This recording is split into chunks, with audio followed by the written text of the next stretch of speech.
We're going to play Hero's Death by Fontaines, DC. And if anybody knows what the DC stands for, let me know in the comments. All right, the song is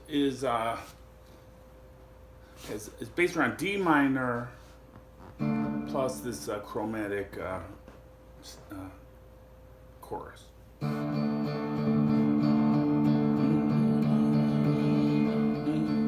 This is where he's just kind of singing the verse. I would call this D minor.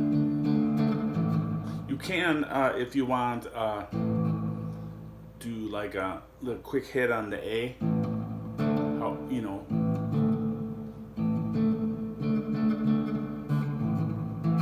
You can do that with your pinkies, just on strings A and D.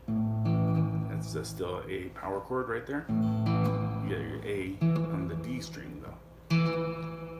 This is your 5 on the A string. Anyways, that's a power chord. You can, so if you want, that's optional. You can go D minor A. All right, that's the verse. Then the chorus begins on F. F major. You could play it as a power chord. This is fine. You play it as a power chord. I would play the D as the whole chord. If you have to, you can play it in the open position, no problem.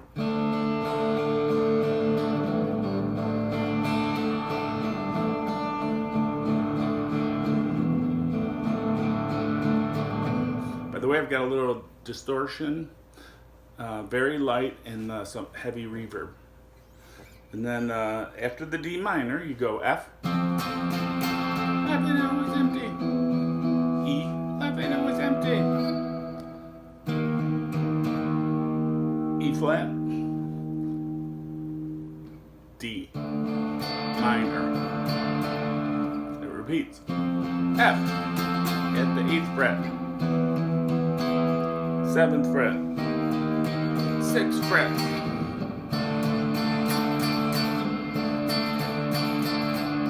Now, there is a one verse where they just do a breakdown of the drums and bass, and the guitar is just going.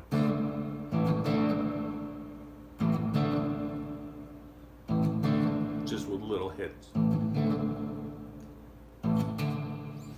And then most of it, though, is D minor for the verse. And then the chorus, F, E, E flat, ends on D minor, making it very convenient to go back into the verse. All right, that's it. That's my lesson for this song. I noticed there wasn't one on YouTube at the time I'm making this, so it is a great song and a great album. All right, thanks for watching and have a great day, and don't forget to subscribe. Bye.